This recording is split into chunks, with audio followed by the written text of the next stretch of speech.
Artificial Intelligence Law and Justice course. This is session 32, AI and Judges. We have discussed about the various applications in AI, particularly how they have been used in different courts, in different judicial systems in this course.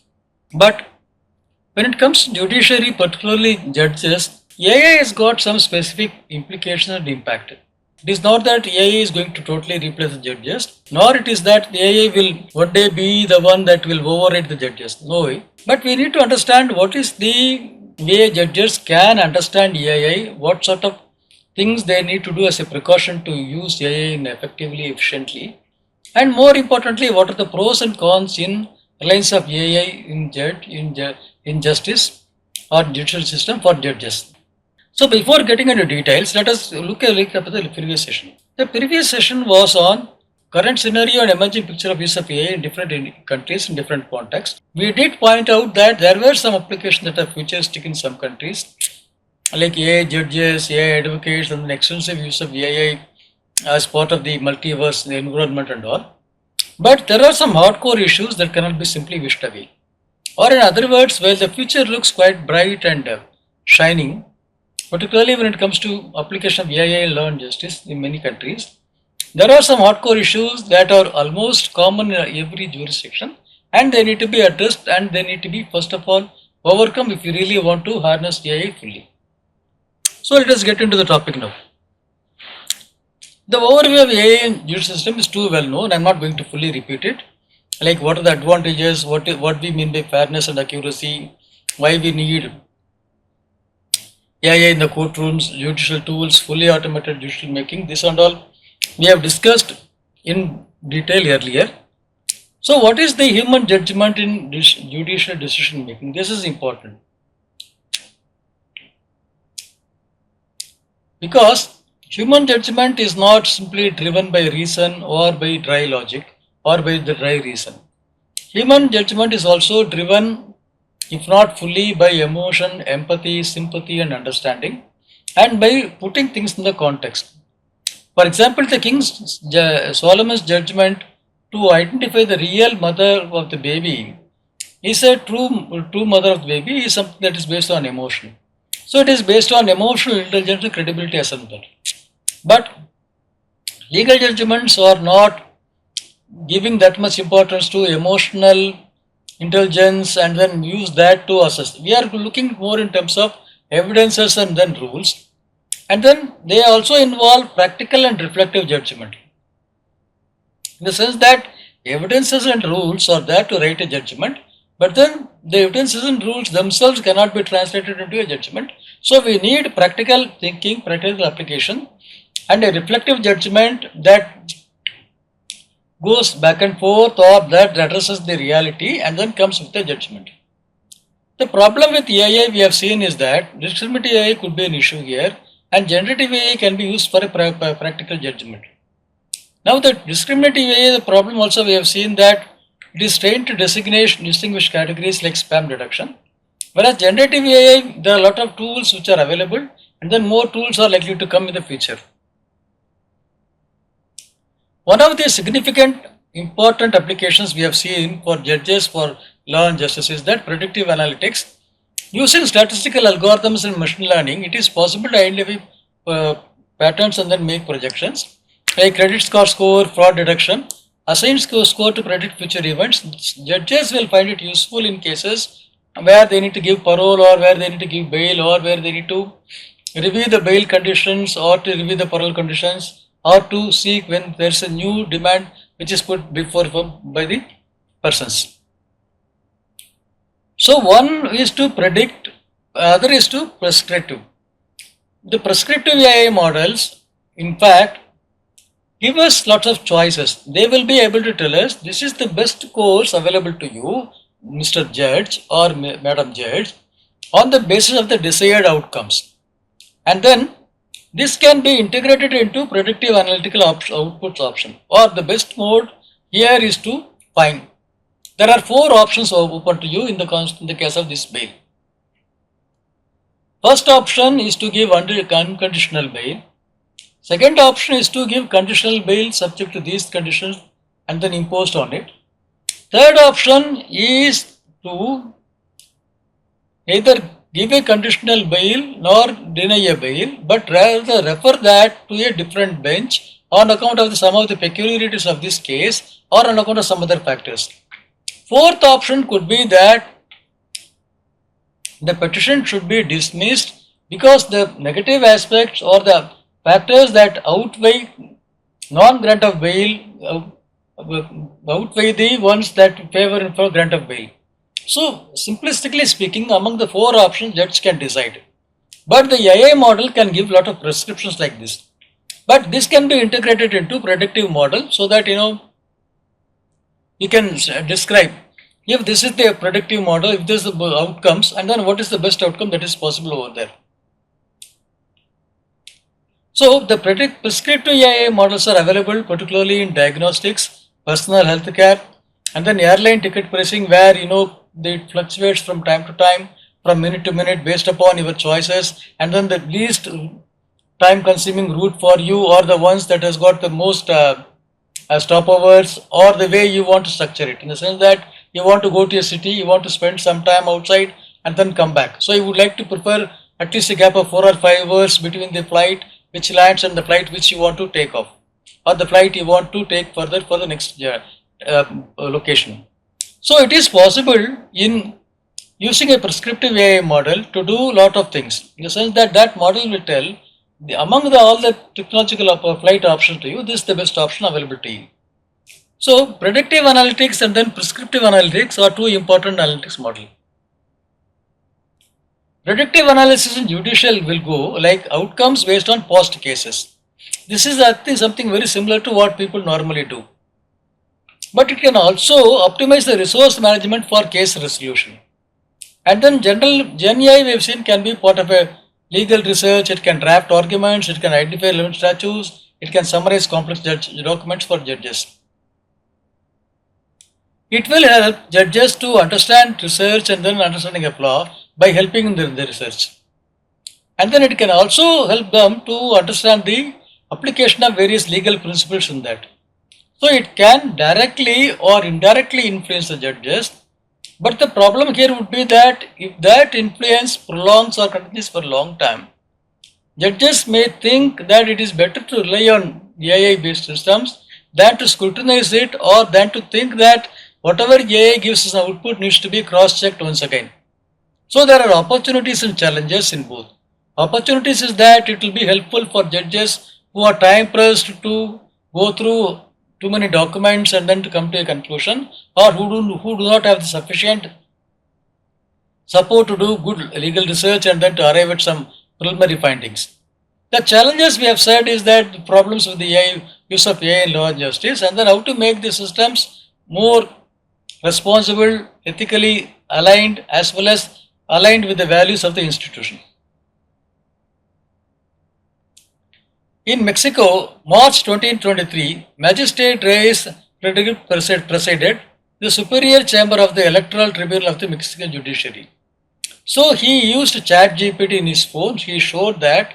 So he consulted the ChatGPT regarding matters regarding the discussion. So what he did, he read the outputs from the mobile phone and then said this is what ChatGPT said. And then he also showed how ChatGPT can help in legal arguments. So this is one way of judges directly using ChatGPT without any mandatory use. Just as they want to use, they have used it. In India, Justice Anup Sikra refused bail to a man accused of serious crimes, and then he consulted ChatGPT for guidance. The purpose here is to ensure impartiality in decision making and then balance the personal bias with the AI input. And then this AI's consistent view from the past cases also taken into account. And then there was also the problem of high level of cruelty allegations against the person who had applied for the bail. So taking these things into account, Anup Sikra took a decision not to grant the bail, and then he used ChatGPT to arrive at a decision. But the problem here is that ChatGPT can be consulted, but then ChatGPT cannot be the main reason to deny or to grant a bail. But there can be some sort of mechanisms to identify what happens when we use generative AI tools to predict an outcome or to give judgments, and then to what extent they are being really truthful or whether they have some impact on the person after the judgment. So ex-ante verification process can be done for AI generated tools or Gen AI tools in law and justice. You can apply third-party in-house developed Gen AI tools. It guarantees basic standards in the sense that ex-ante verification is that this is the bail given, this is the judgment given, or this is the parole granted. What happens after that? Ex-ante verification can be given. In the sense that if a judge using the AI tools granted 100 bails, of that how many of the persons who went out on bail broke the bail conditions or did not adhere to bail conditions or did commit a crime or did try to commit a crime. Similarly, behaviors can be monitored by general AI tools in the sense that we can build a database using this ex-ante verification so that this will build further into legal training as well as for deciding on the future courses. And then it is important because due to extra legal data sources, we can build general AI systems in a much more better way. But the Gen AI systems need to be really assessed for functionality and legal adherence. The legal adherence means that they should be legally coherent, they should not give inconsistent answers, or they should rely on the right precedents and then they use the right code or right law for the giving judgments or at least helping the judges. And we should also identify the minimum risks that could happen and then try to minimize them. So when it comes to Gen AI, the judicial decision making bar should be high, should be set so high that it should be that as good as to that of a human being. So this ex-ante verification process and other steps will help us in ensuring that these tools are better become effective.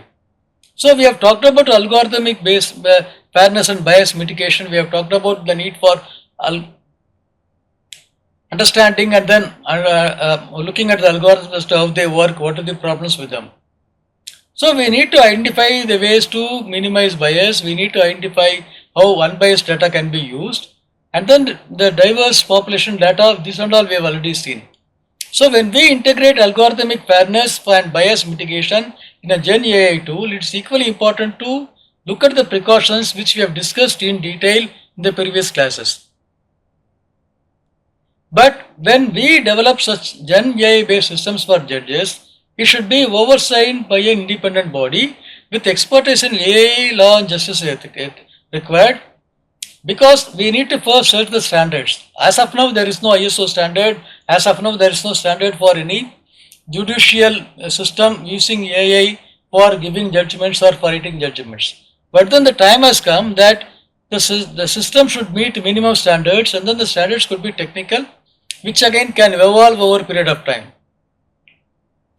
More importantly, the standards must be met before they are put to use, or it cannot be a criteria that the standards will be met after the system is being put to use and then after 2 months. Though the standard setting, the adherence to standards norms, these should come first before the system is being tested even for trial conditions. One way to look at is that Gen AI models and then Gen AI systems can be developed in-house by the judicial authorities or by the judicial system itself, so that the internal rigorous verification process is not compromised, and then judicial authorities or the judicial system itself knows where the shoe will pinch or where the problems could occur. So they may be the ones who could easily, fastly identify the problems, potential issues and then identify them. So these processes should mirror the external licensing regime which we have proposed in that article. The literature is given there. And then the internal verification should ensure that they meet the high foundation standards for AI use in justice. Standards should be equivalent to those of third-party developed systems, or put it other way around. There should not be a discrimination or bias in favor of in-house developed Gen AI models, or apply the same standards for in-house models as well as for the ones developed by third party. Then of course data sets high quality we know, and then this we have discussed even earlier also. Then data quality need to be monitored on a continuous basis because data has to be unbiased, representative, and more importantly accurate. So how do we do that? Data quality monitoring and then mitigation has to be an ongoing regular process. And then if the system is inbuilt, if the system is also trained on account of this inbuilt data, rather than relying on third party data or third party system, there should be a mechanism as part of the whole system development, upkeep and then maintenance, that data quality monitoring and then maintaining the quality should be done on a regular ongoing basis. So the success of Gen AI in judicial decision making depends upon many of these factors, and even a small glitch or even a small issue in them will affect the overall output. Then of course we have the data access protocols. The clear protocols are essential for transparency and fairness, because when data is used for judicial decision making or to help that, we need to look into the higher criteria, we need to look into the higher standards and then see whether they are able to meet them. That is more important. So this again should be part of the regular evaluation process. Then the developer's accountability should be made part of the system, where in addition to meet the standards set, developers should be accountable for algorithmic system and functionality, which they should demonstrate without any doubt. And then clear disclosure of modeling and reasoning process are required, because this is for two purposes. One, for the expendable AI purposes. Two, in case of any dispute in future and the judgment is challenged or the use of the AI system is being challenged, the court or the institution or the judge will be in a better position to counter those challenges. So the system should be done in a way that the overly punitive developer liability framework should be avoided. Developers should be punished or developers should be made to pay the price for the problems, but then there should not be too harsh so that it becomes as a disincentive. So we need to look at the barriers to entry, we need to look at the innovation level, and then we need to look at the responsibility. More importantly, ex ante certifications should also be done so that the system's evaluation can be done after it's being put to use for about 3 to 4 months or even longer period, so that the pre-trial verification or the pre-trial evaluation norms have been made by the system or not. And then the certification or licensing process to assess development process is important, so that the development process understanding remains well within the judiciary or the justice system itself. Finally, the ultimate authority or the decision making should be left to the judges.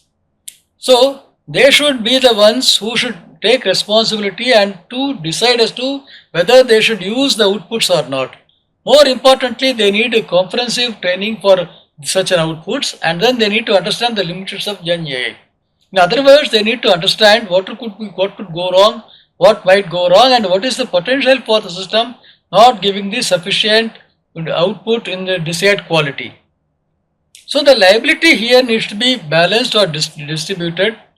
High risk cases will require a rigorous review for obvious reasons, particularly in criminal justice.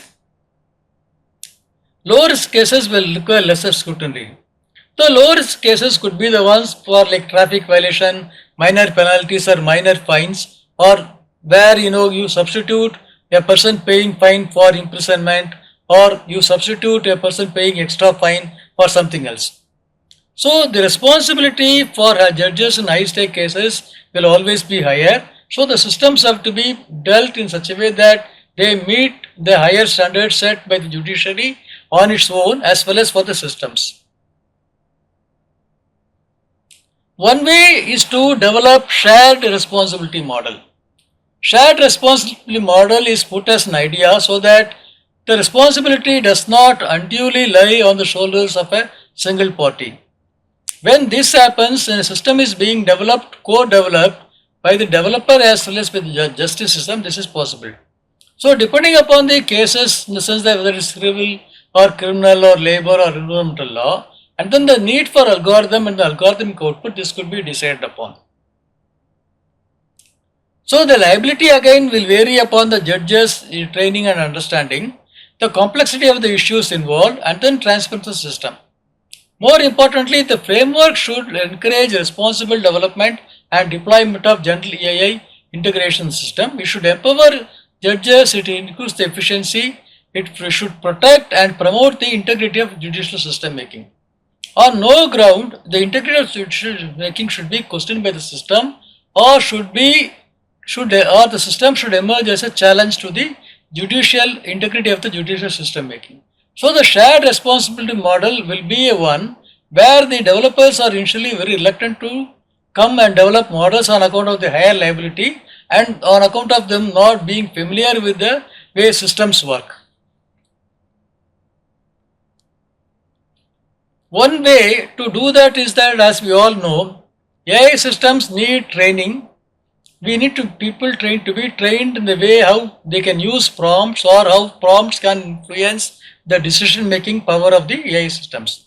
So judges can be trained, judicial authorities can be trained in prompt creation, prompt management as to how they can create effective prompts that will be the right ones to deal with the system.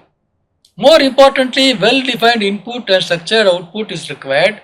So what sort of prompts, precise prompts that should go in and what sort of questions should be brought in should also be part of the training program. In other words, we need to build capacity around human-designed prompts and expertise among the judiciary. Of course, there are some challenges which is mentioned here. The quality of the output at the quality system itself will be challenging.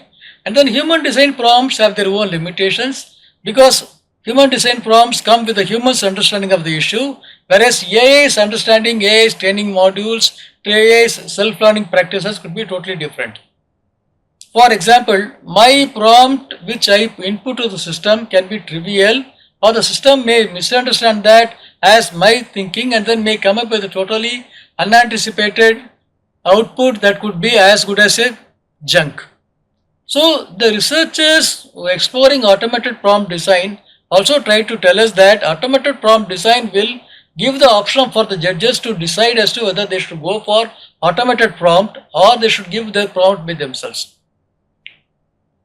Automated prompts is something like a available option which is pre-tested depending upon the algorithms and techniques, and then that will also be useful for people to decide.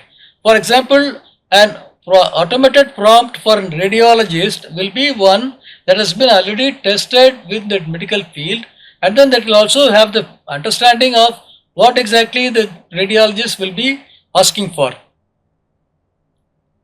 So this prompt engineering and then the prompt structure dependence will need to be really looked into in detail.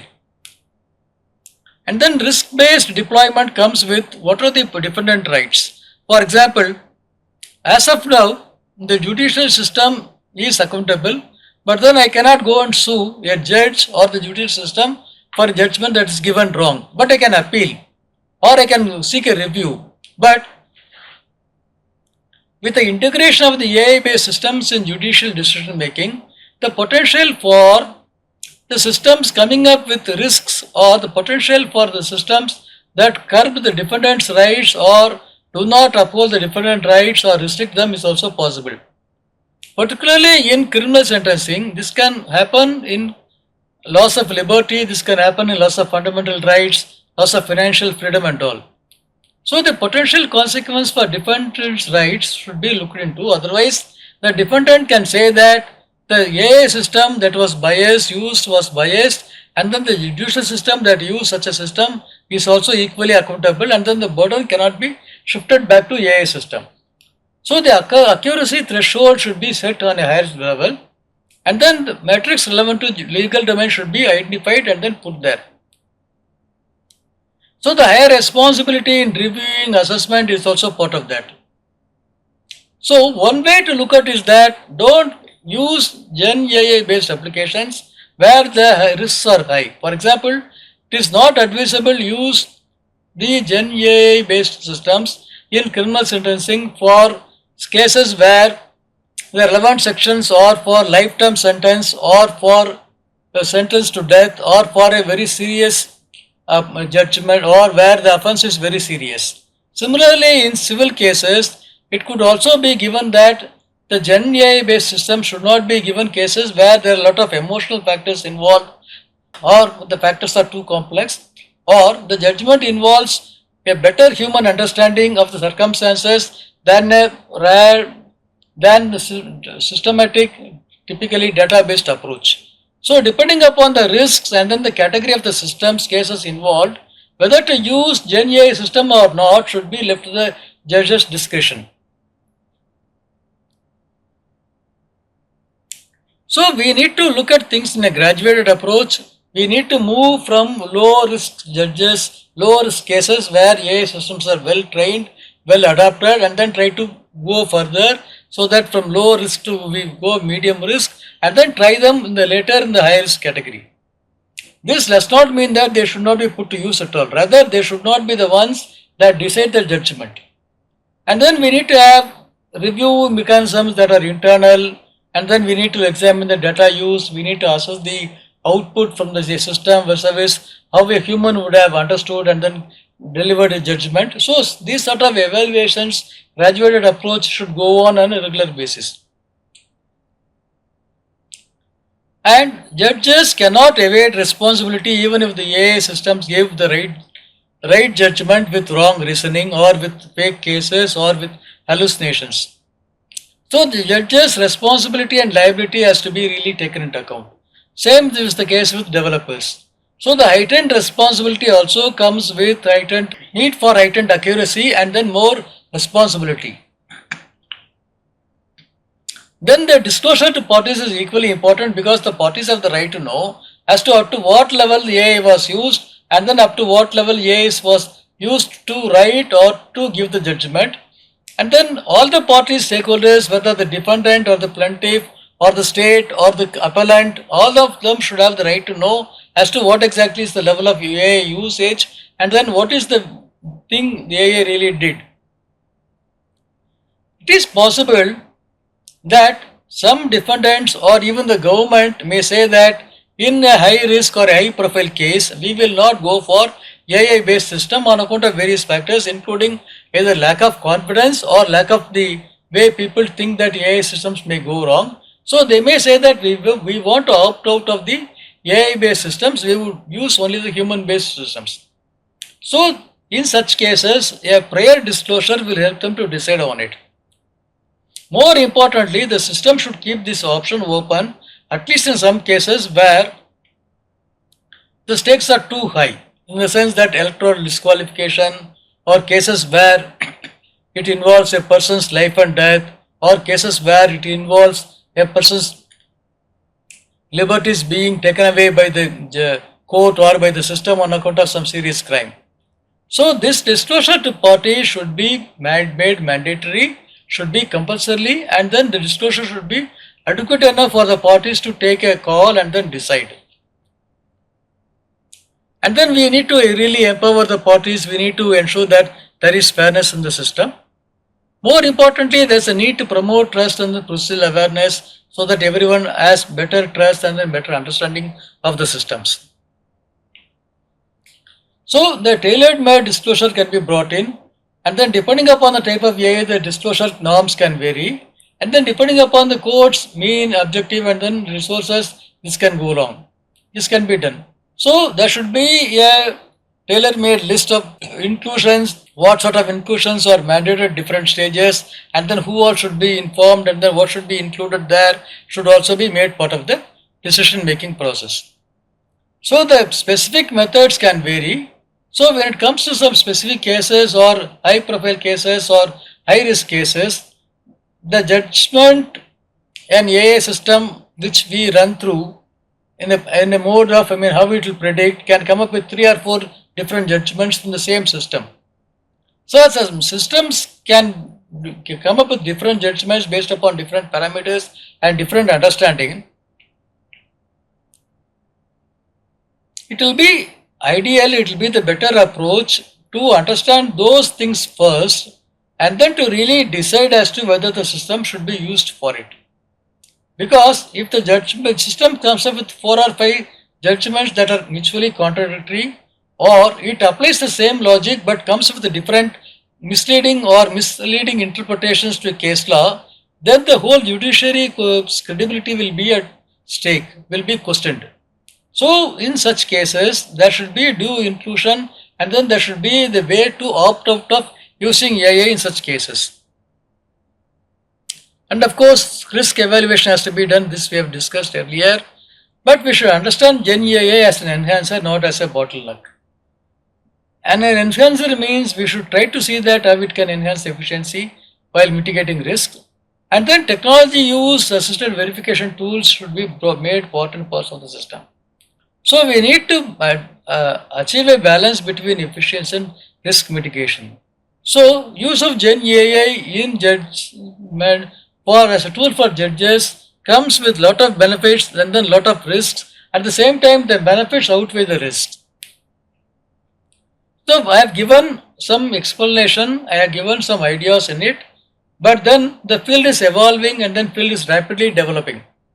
So the literature before you which I have cited takes into consideration some of the points, also dwells in depth in some of the them.